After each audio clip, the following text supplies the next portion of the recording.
Мы сегодня с вами проведем экскурсию, посетим одну из самых красивейших пещер мира. Эту Новоафонскую пещеру еще в 1961 году обнаружил 16-летний юноша Гиви Смыр.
Этот город можно объехать за 10 минут. История, архитектура, культура, природа.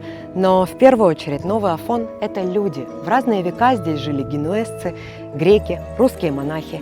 А еще здесь родился и вырос человек, который не побоялся в 16 лет спуститься в так называемую бездонную яму и открыл миру Новоафонскую пещеру. Он вообще мало чего боялся, многое что умел и был человеком своего города, своей культуры, своей страны. В 2025 году Гиви Смыр отмечал бы свое 80-летие, но судьба распорядилась иначе. Кстати, с судьбой у него тоже были особые отношения. В первый день мира после продолжительной разрушительной войны 9 мая 1945 года в Новом Афоне, Абхазская ССР, тогда еще поселке городского типа, в семье директора лесхоза Шамила Смыр рождается второй сын. Мальчика назовут Гиви. С самого детства Гиви будет сначала интуитивно, а после весьма сознательно выбирать природу. Природу как увлечение, природу как вдохновение для творчества, природу как главную тайну и объект исследования, как искусство и как понимание. Объединяло то, что природа. И он любил лес, и я тоже любил лес. Вот это все сближало. Работоспособность была у него, конечно, я же с ним рядом тоже работал. Мы уходили утром брали с собой немножко там что-то кушать с собой. И целый день мы работали в лесу в основном, с камнем, с деревом. Вот. Очень работоспособный был. Особенно последние дни, последние годы. Взрывной характер, живой ум, интерес к новому. Возможно, именно все это вместе привело Гиви Смыр к историческому поступку. Простая веревка, юноша 16 лет, любопытство, любовь к природе. И вот Гиви Смыр делает шаг вперед, спускается на глубину и открывает Новоафонскую пещеру. Мы знали, что здесь Афонская пещера, она была. Мы ее называли бездонной ямой. Я помню, я со школы возвращался, и вдруг какие-то палатки появились здесь в Афоне. И я когда спрашивал, это говорит, приехали спелеологи, с Грузии приехали спелеологи, чтобы эту бездонную яму покорять. Когда спелеологи эти приехали с Грузии, то, конечно, они без Гивика не могли туда первым, потому что он туда на самом деле первый спускался. Но веревка, ну, представьте себе, белевая веревка, там колодцы там не маленькие.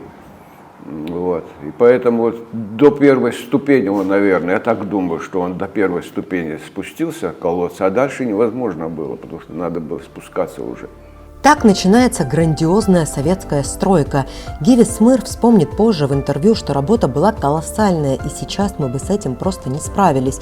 Нужна была вся мощь Союза. Советский Союз обладал этой мощью. В 1967 году начались работы по благоустройству пещеры и завершились в 1974 году. Подготовка шла грандиозная. Экскурсоводов готовили ведущие историки, археологи, спелеологи. Было много теории, но юным девушкам хотелось и практики. Тем более все они знали историю о 16-летнем парне, сделавшем первый шаг в неизвестность, и очень хотели с ним познакомиться. И один день мы Валерия Сократовича, тогда директором пещеры, который был Валерий Сократович, попросили: если это возможно, сделайте нам встречу, мы хотим с этим великим человеком встретиться. И Валерий Сократович так заулыбался, говорит: это небольшая проблема, но и в то же время проблема, говорит, если мы его дома поймаем. Валерий Сократович организовал нам встречу, мы с ним встретились. Непосредственно вопросы, которые нас волновали, мы ему задали, все он нам объяснил. И попросили его, если есть вот в пределах Афона, где спуститься, посмотреть непосредственно пещеру. И он предлагает вот здесь вот рядом недалеко, под Сушкой пещера есть, неглубокая, говорит, я вам организую. И мы всей группой пошли с Киви-Смыр, спустились, ну это по канатной, специальная спортивная техника была, спустились, и он вместе с нами спустился. Уже вот что надо было, все он нам показал, дал нам понять, как спускаться, как вести себя внутри пещеры, и уже надо будет подниматься. Проблема. Все пошли, осталась я одна, не могу никак подняться. Он говорит: Людочка, моя ты золотая, надо постараться, мы тебя здесь не можем оставить. И вот так вот, где надо было, он мягко к нам подходил, а где надо было, конечно, серьезно к нам подходил. И первое впечатление у меня, первый раз, когда я его увидела, передо мной встал Абраскил. К слову, в день официального и торжественного открытия Новоафонской пещеры 4 июля 1975 года Гиви-Смыр нашел себе дело куда важнее протокольных. Важнее, а главное интереснее и соответствующее ценностям. Ну, в те времена, вы же знаете, это же все надо было на государственном уровне было. Кто такой Гиви, кто такой первооткрыватель пещеры, это же все это было совершенно незначительно. Он мне говорит: ты знаешь, говорит, я, говорит, здесь не хочу оставаться, говорит, давай в горы уйдем. Вот именно в этот день открытия. Я говорю: ну, рюкзаки собрали мы, вот. Я говорю: куда пойдем? Ахибах, говорит, на шапку Мономаха, на макушку, говорит, поднимемся. Я говорю: ну, хоть веревку возьму, я говорю, из дома у матери взял, там, где она белье, вешала, эту веревку взял я, в рюкзак положили, кушать взяли с собой и пошли на это, восхождение делать. Подняли через Ачандары, через Хабью, поднялись к подножию этой горы, но на самом деле гора очень красавица, это вообще она во всем в этом регионе, она самая большая. А у нас была цель, говорили, что в этой горе есть дыра. Ну, мы решили посмотреть, что за дыра. Что она, как она может быть пробитая насквозь. Ну, подошли к пастухам, пастухи, естественно, вот, говорит, нам объяснили, вот по этой тропинке пойдете. Ну, а сами пастухи, они тоже сами там не очень-то знали хорошо. Почему? Потому что они скот пасли далеко, они не ходили, на опасные места они никогда не ходили. Они пустили нас по самой опасной дороге. Не так, как нужно было бы, а по самой опасной, где по 500 метров обрывы, понимаете? Мы, значит, начали делать восхождение на эту гору. В общем, с утра мы только уже к вечеру мы только поднялись на макушку туда. Такой вот в этот день, вот как раз я помню хорошо, когда Афонскую пещеру открывали, мы в этот день как раз поднимались на Ахибах. На эту Нашли дыру? А? Нашли дыру? Да, конечно, нашли. Все 80-е Гиви-Смыр уже с головой был в своем творчестве: картины, скульптуры, работа с деревом и камнем. Он говорил, что сюжеты для полотен приходят ему во снах. Друг утверждает, все это было исключительно национальным, мифологическим. Мифы, вот, легенды, мифы, а именно абхазские мифы его очень сильно привлекали. Вообще вся его творчество, она пронизана именно абхазской тематикой, понимаете, все картины, и типажи самые, и композиции, они именно связаны, насыщены нашей природой, нашей тематикой, вообще нашим экстримом, я бы сказал, национальным. Никогда коллектив пещеры не прерывал связь с первооткрывателем. Говорят, он знал ответы на все вопросы, а двери его дома были всегда открыты для всех, кто хотел их задать. Первый раз, когда мы к нему пришли в дом, в мастерскую, зашли, и, естественно, ты же свой восторг выражаешь, когда человеку нравится. Каждый из нас, кто туда зашел, кому что понравилось, подарил нам. Но мы же знаем, какая это работа, какой труд. Через некоторое время мы все договорились, через его сестру обратно вернули в мастерскую, подложили. Это какой большой труд, как 5, 6, 10 работ вот так раздать. Это не каждый может такое сделать. Гиви Смыр был из тех, кто сколь добр к людям близким и схожим по ценностям, столь же бескомпромиссен при столкновении с несправедливостью, особенно если что-то угрожает тому, что представляет особую ценность для него – природа, история, культура. Все наши собеседники, не сговариваясь, рассказали нам одну и ту же историю из конца 80-х, которую когда-то в нашем репортаже рассказал сам Гиви Смыр. Карьер создали вот здесь. Прямо под стенами Анакапии. Вот наша крепость там повыше. И начали самосвалами вывозить грунт отсюда и делать там где-то дорогу. А проблема очень серьезная возникла. Трещина пошла, и она дошла до цитадели, до самой главной крепости. Вот одна трещина пошла вот сюда, до крепости, а другая трещина пошла до храма верхнего. Ну, пришлось остановить их. Объявил я некую голодовку там на этой горе. В то время это очень, так скажем, было не принято. Приехал первый секретарь, тогда был первый секретарь района нашего гудоводства, Константин Константинович Азган приехал, потом приехали КГБ, приехали строительные, начальники строительных организаций, все собрались, но это был скандал, человек объявил забастовку, понимаете, это скандал. Ну, в общем, начали переговоры, переговоры начались, в общем, и отменили этот, как его, и вот спасли, вот это, особенно северная часть, Северская горы, где они положили блоки, там большие блоки такие, чтобы никто туда больше не заходил, вот так вот спасли эту часть. Особняком личность Гиви Смыр стояла для новоафонской молодежи. Дети и подростки, буквально выросшие на истории про человека, открывшего пещеру, искали с ним встреч и всячески пытались оказаться в ореоле его внимания. Другой вопрос, знал ли он нас тогда еще, ну как бы он здоровался с нами, все, там, Учкунда, там, там мой золотой, так, погладит, похвалит. Мы часто наблюдали его, Гиви очень любил играть в теннис, бильярд, это вот любимые его игры. И мы специально приходили даже на турбазу центральную, всегда раз в Новом Афоне, чтобы посмотреть, как играет Гиви Шамилович. Он очень хорошо играл, эмоционально, все, и для нас было честью. Если он с нами поздоровается, там еще, это просто выше крыши. Мы знали, что он первооткрыватель пещеры, что он туда спускался. Все это, легенды. Мы с нашего детства это легенды нас сопровождают. Ну, это не легенда, это истина. Но вот сам он такой легендарный человек, и вот все, что с ним связано, мы как бы, для нас это было, ну, не то чтобы сверхъестественным, а вот настолько как бы вот возвышало его в наших глазах. Это не только я один, это все мои друзья, весь наш возраст и вообще все афонцы. Мой одноклассник был его родной племянник, поэтому мы как-то вот, я полагаю, что он знал нас тоже с детства.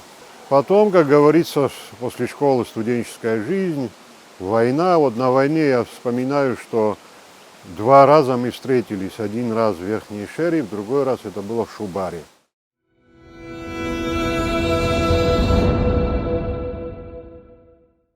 Война застала Гиви Смыр в зрелом возрасте – 47 лет. Размеренная жизнь, творчество, бесконечное благоустройство родного города, сохранение природы в первозданном виде и объектов историко-культурного наследия. Но все это вмиг больше не цель и не жизнь. Теперь жизнь для художника и исследователя – война. Я с Гиви Смыр познакомился во время войны. Он был командиром нашего батальона. Я попал в батальон где-то в июне месяце. 4-й батальон, когда формировался, была формирования батальона, 2-я бригада, 4-й батальон. Это был для меня лично легенда, командир легенда, который переживал за своих бойцов, который относился, я не знаю, какими словами даже вам это передать. Это был уникальный человек. У него за каждого, наверное, душа и сердце болело. На самом деле под его командованием очень мало потерь было. Это так и есть, потому что он четкие указания давал, потому что он знал эти горные тропы, наверное. Человек, который всегда находился в горах, и он понимал эти вещи, потому что наши противники, они всегда сидели как бы выше нас, на сопках, а мы снизу к ним поднимались. И он маневрировал, как надо идти, как надо подойти, с какой стороны.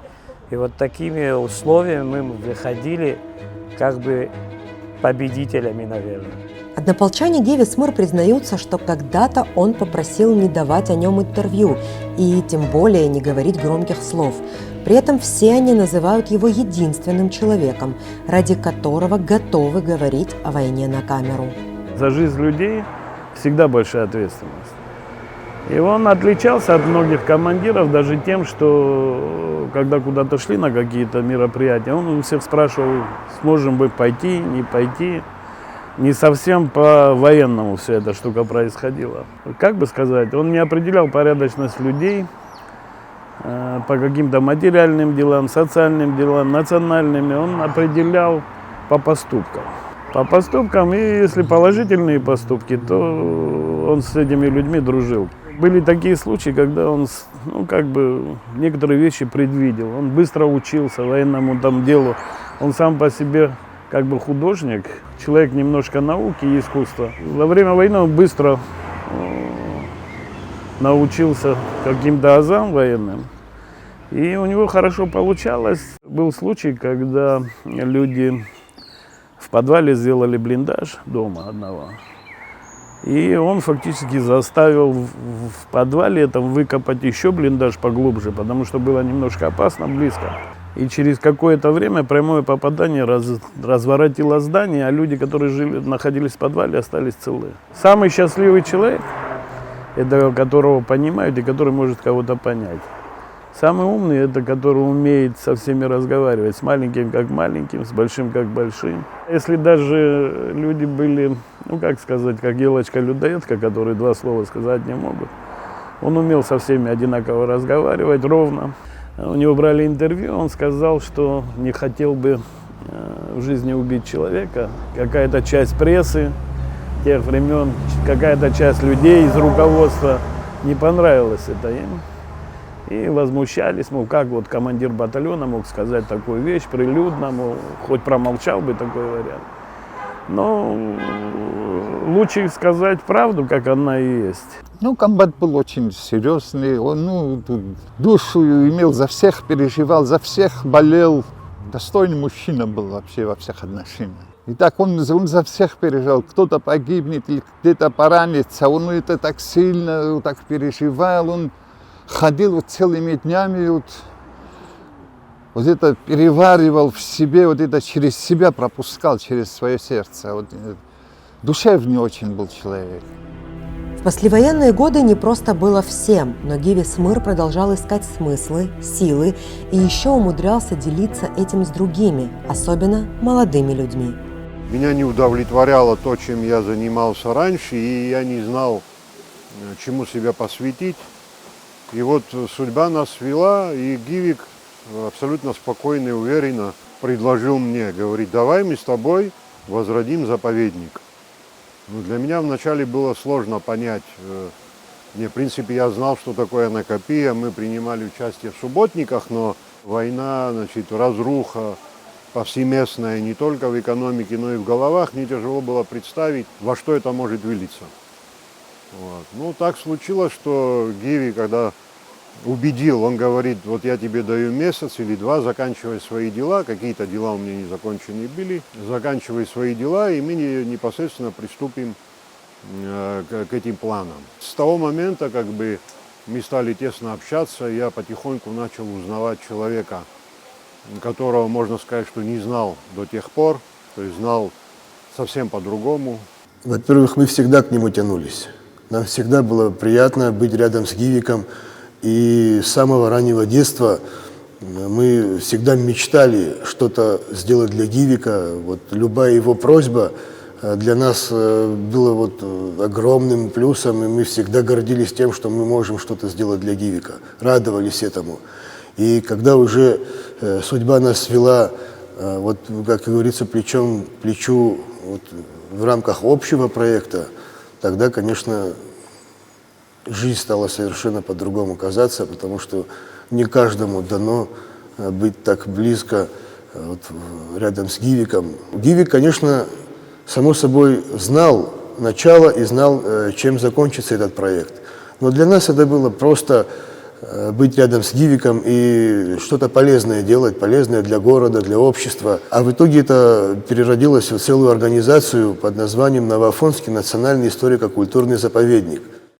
Ну а Гиви Шамилович здесь провел все свое детство. Он облазил все пещеры и неоднократно, значит, проходил пешком по сухому руслу реки Псырцха неоднократно, исследовал тропы, гроты. То есть он был хорошим знатоком этих мест. Естественно, он видел ту притягательную силу и ценность этого ландшафта, первозданного природного ландшафта.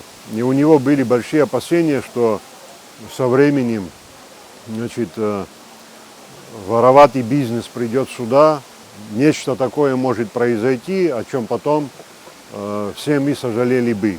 То он смотрел в будущее. То есть в тот момент вот здесь была кривая колючая проволока на сгнивших палочках, небольшой перелаз, узкая тропинка, уже смытая рекой, то есть когда вода поднималась, пройти вот здесь под скалой было невозможно, не намочив ноги. И мы начали работу самого узкого и сложного места именно там, рядом с плотиной.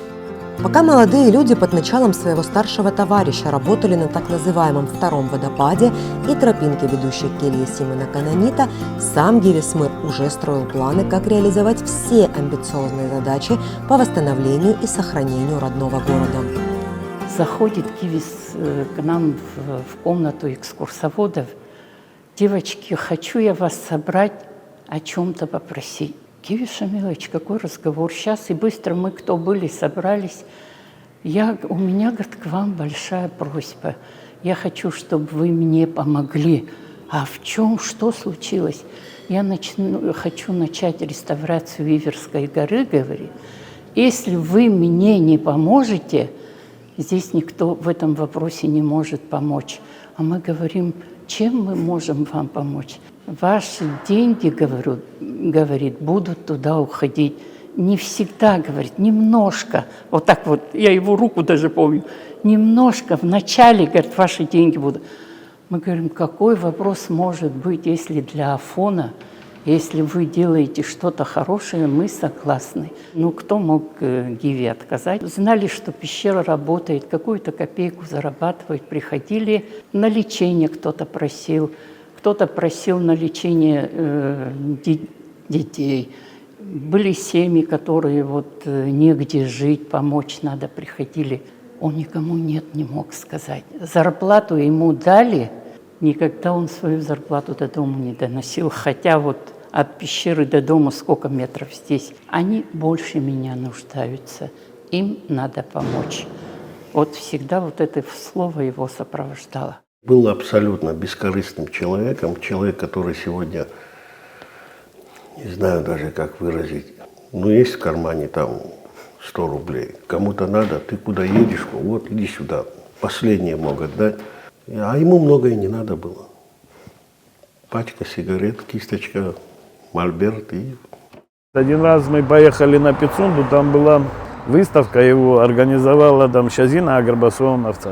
Деньги, которые он заработал там на выставке, он фактически домой не довез. По дороге мы там в Гагров центр заехали, где тяжело раненые лежали. Потом еще с нашего батальона ребята были, к кому он заехали, оставили денег.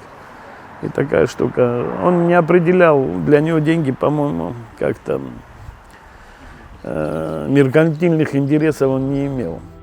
В 2005 году Гивис Мыр возглавляет Новоафонскую пещеру. Такое решение руководства страны доверить объект первооткрывателю у части общества вызывает вопросы, которые в итоге оказываются беспочвенными. Открытый руководитель был, для каждый сотрудник для него, независимо от того, какую он должность занимает, он был к каждому, мог отнестись по-отечески. Проблемы домашние он воспринимал, проблемы рабочие он тоже воспринимал. С ним было легко. Скажу так, те, которые с улицы могут сказать, что сможет ли он руководить пещерой, и были такие разговоры на слуху, и слышали меня. Наверное, недоброжелатели были какие-то. В процессе организации работ технической и в целом работы на Афонской пещере он ввел лепту большую, естественно. Для него не было, скажу так, нерешаемых вопросов. Приезжали люди из Москвы встретить, объяснить ситуацию, необходимость этой ситуации довести до собеседника, это у него вообще в легкую получалось. В правильном направлении он всегда находил еще более правильные пути, по которым надо было идти. Всегда очень трепетно относился к своим сотрудникам, особенно к экскурсоводам. Приходя на работу, он к себе сразу в кабинет не направлялся, поднимается, заходит к нам в комнату экскурсовода, спросит: как вы, девочки, на что жалуетесь, как работаете, и добавлял: я на вас надеюсь, я думаю, что вы нас не подведете, вы визитная карточка Абхазии. И вот такое отношение было. Потом проходил по всем отделам, с кофе с нами попьет, а потом уже к себе в кабинет. Если какой-то работник провинился, нет, чтобы там накричать, даже вплоть до увольнения, допустим. Но он такие вещи не делал. Он к себе вызывал провинившихся, долгую беседу вел, и потом скажет: иди работай, больше, чтобы этого не было. Он даже сказал: как я могу уволить человека, у него семья, у него дети и так далее, и так далее. Однако же его слова магически действовали на людей. Он умел, подход имел и к молодым, и ко взрослым людям. И вот его коллектив очень уважал. Абсолютно доверительные были отношения не только ко мне. Такое скрыть невозможно, наверное. Человек, который относился к нам не как к заместителям, как к сотрудникам, он относился к нам как к своим друзьям, как к своей семье, наверное. Всегда в таком коллективе у нас здесь более 140 человек работает.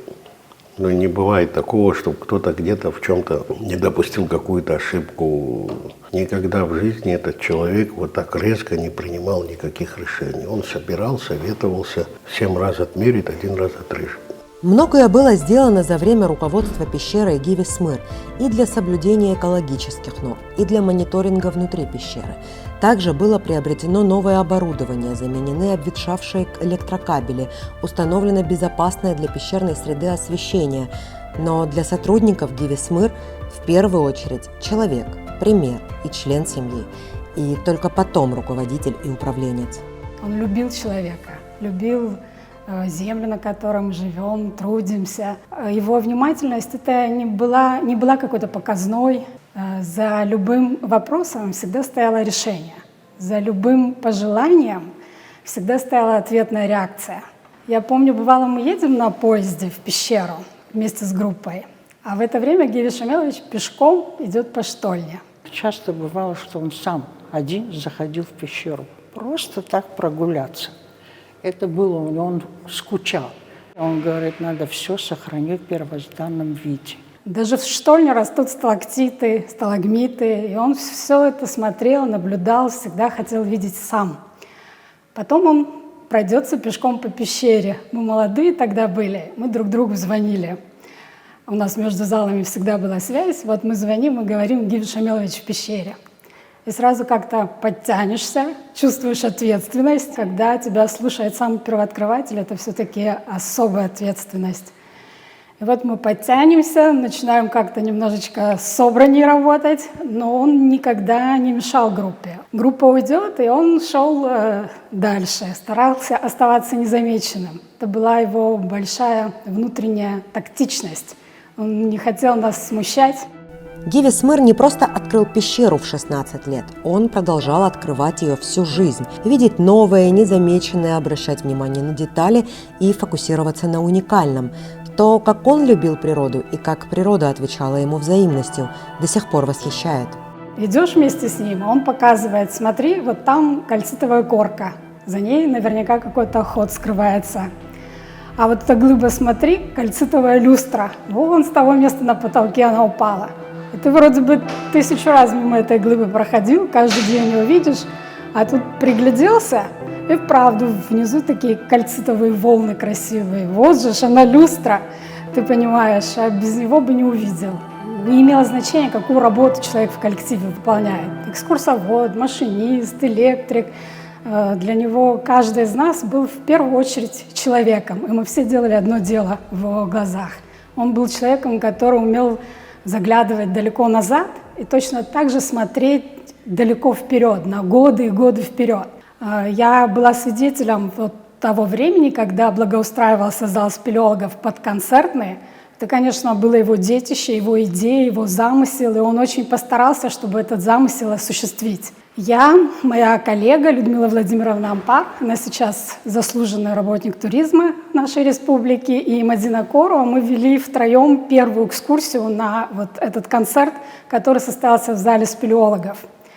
Вот сейчас в рамках юбилейного года там много проводится мероприятий. Наше руководство утвердило план, который, мне кажется, очень откликнулся бы Гиви Шамеловичу. Потому что это его детище, оно осталось с нам, и там сегодня проводят концерты, там скоро будет драматический спектакль поставлен, там как-то проводилась научная конференция. Это вот как раз его умение увидеть то, что мы, простые смертные, хочется сказать, не можем видеть. Представляете, приходите в грандиозный зал, внутри пещеры, ты видишь ту работу масштабную, которую природа произвела, с одной стороны, а с другой стороны на сцене выступают артисты, и их талант, и вот это все вместе, оно очень долго держит зрителя. Таким же внимательным Гиви Смыр был при создании Новоафонского заповедника. До сих пор его соратники удивляются деталям, которые он замечал и создавал, буквально из камня. Черепаха, да, вот мы уже привыкли ее здесь видеть, правда? Но ее же не было здесь. Здесь просто были корни деревьев, колючая растительность и вот земля, промытая с лужами, с ямами. Значит. Ну, Гиви начал с родничка. Вот этот родничок тоже наше творение, его здесь не было. Акведук, который подает воду в город, он проходит вот выше. Там внутри скалы вырублен туннель. Это делали еще монахи. По его расчетам мы отвели воду и транспортировали ее сюда. Здесь вот это вот облагораживание этой стеночки, вот этого родничка. Вот мы здесь все вместе принимали участие. Он уже тогда наверняка видел черепаху, потому что всегда, когда мы куда-то ездили, то ли за камнем, то ли еще за чем-то, он отбирал особые какие-то, значит, аморфные камни и говорил: вы не видите, что это? Ну, мы как бы заинтересовывались его вопросом, но, разумеется, может кто-то что и видел, но я, например, не видел. Он говорит: посмотри, на этот камень мы привезли с Ишеры. Посмотри, вот здесь достаточно выбить глаз, и это уже голова дракона. Да? Но оказалось, что получилась черепаха.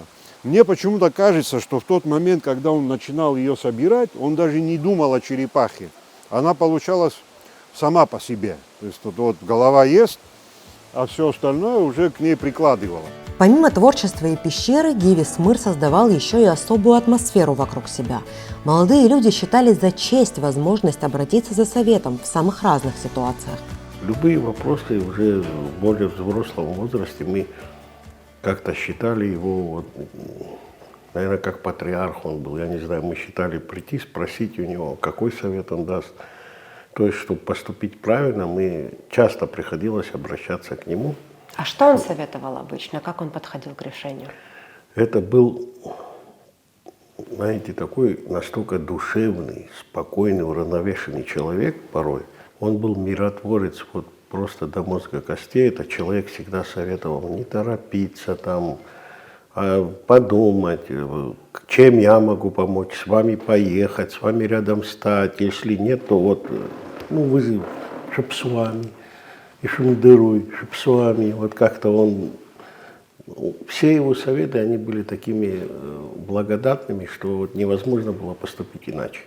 И не просто уходили от него с дельным советом, а зачастую уже и с решенным вопросом. Поэтому как бы даже и сегодня, когда у нас вот возникают какие-то обстоятельства, связанные с молодежью, которая помладше нас, мы всегда ориентируемся на то, как бы этот вопрос, скажем, вот воспринял бы Гивик. И вот как бы всегда для нас это является вот нормой решения всех вопросов, вот именно исходя из того, как нам показал это Гивик в первую очередь. А как он вам это показал? Как он решал? Оставить людей между собой, скажем так, с добрым решением, с правильным решением, так, чтобы человек, вот, скажем, не ушел с пустым сердцем, грубо говоря. Понимаете, то есть от него всегда люди уходили наполнены теплотой и большой энергией. То есть Гивик всегда после себя в душе человека оставлял только лишь добрый, теплый след.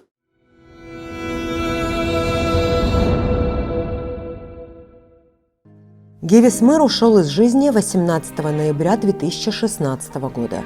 У него были проблемы с сердцем, стоял вопрос о необходимости операции. Однако Гиви Шамилович принял решение не допускать оперативного вмешательства, и это привело к худшему исходу. Уход из жизни Гиви Смыр стал большим ударом для каждого, кто был с ним хорошо знаком и прожил жизнь, опираясь на его в ней присутствие. Я была дома, когда позвонили мне, сказали, Гиви умер. Я думала, земля подо мной провалилась. Я не знала, я металась, я не знала, что сказать. Он умер не только для своей семьи. Его потеряла весь Афон. Я считаю, его потеряла вся Абхазия. Я последний раз пришел к нему, он всю ночь работал. Вот. Всю ночь работал. Да.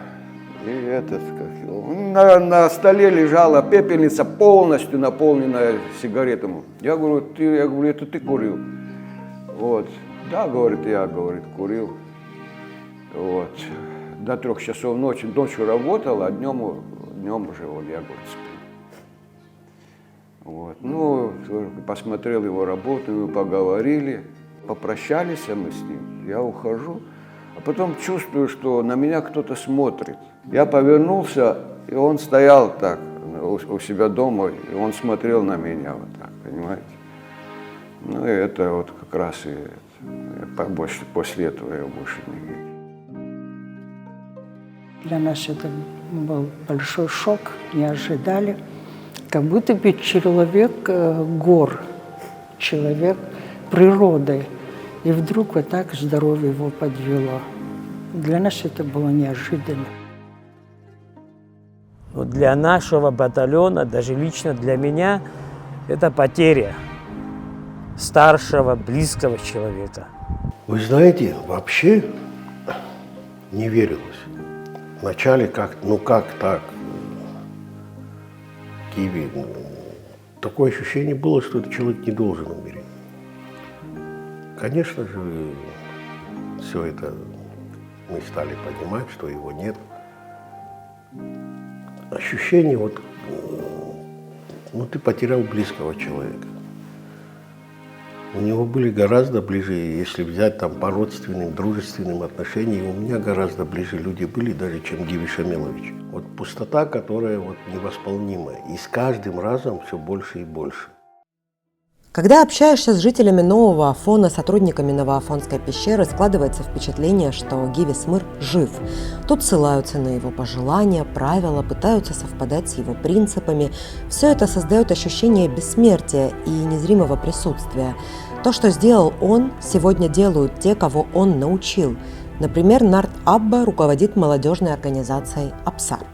Кем мы стали и это все благодаря ему, тому, чему он нас научил, той энергии, которую он нам вселил. И по сей день, даже, допустим, в рамках Новоафонского заповедника, атмосфера та же самая, как будто бы он живой. И вот как он именно хотел, чтобы какая должна быть там атмосфера семейности, она и по сей день там присутствует. И у нас, допустим, на сегодняшний день вот молодое поколение, которое приходит, допустим, вот в заповедник работать, скажем так, да, все, когда приходят на работу, мы всем говорим: добро пожаловать в семью. Поэтому как бы семейная вот, теплота – это в первую очередь вот, то, чем мы, как говорится, были наделены. Теплотой гивика семьи, теплотой гивика любви, гивика энергии. И очень много теплого и по сей день. И такое вот, не передать словами, это надо прожить просто. Вот все мое общение с молодежью я стараюсь вот, делать именно так, как вот, научил нас гивик. А в первую очередь это, вот еще раз вам говорю, вот, любовь к природе, уважение природы самой, контакт человека и природы это очень важен для общества. То есть, понимаете, человек должен и обязан жить, вот, скажем так, вот, в таком тесном контакте с природой, понимаете.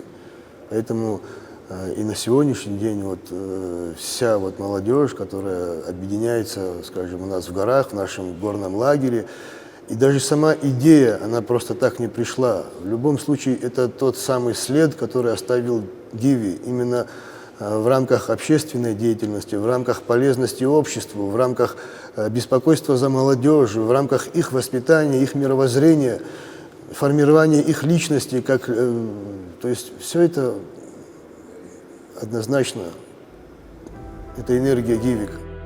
Можно много говорить о наследии, которое оставил Гиви Смыр. Часть этого наследия, безусловно, материальна. Но есть то, что нельзя увидеть, нельзя потрогать и нельзя облачить в какую-то форму. Что-то, что после себя может оставить только человек большой и созидающий. Отчетливо понимаю, что в формировании меня как личности огромную роль оказал Гиви Шамилович. То есть мое мировоззрение не было столь широким и многогранным до знакомства с ним. И сегодня еще многое приходится познавать, разбираться во многих вопросах. Но с ним это было делать легче. Он человек, который четко придерживался правил, которые можно посчитать и консервативными в то же время. Человек, который уважал историю и материальную сторону истории, материальную культуру. Это, например, Анакапийская крепость. Он один из первых, кто активно организовывал спасательные работы в Анакапийской крепости. Тогда, когда еще там находился лесхоз, и все было поросшее деревьями и кустарником. В советское время почему-то, хотя и были финансовые возможности в то время, почему-то не уделялось внимания знаковым объектам историко-культурного наследия на территории Абхазии. Вот. Ну вот он на энтузиазме эти проекты двигал и вдохновлял очень многих людей. Его наследие многогранно, но мне кажется, что те семена, которые он разбросал в наших душах, это не я один, это очень многие люди, уроженцы Афона, либо проросли, либо прорастут.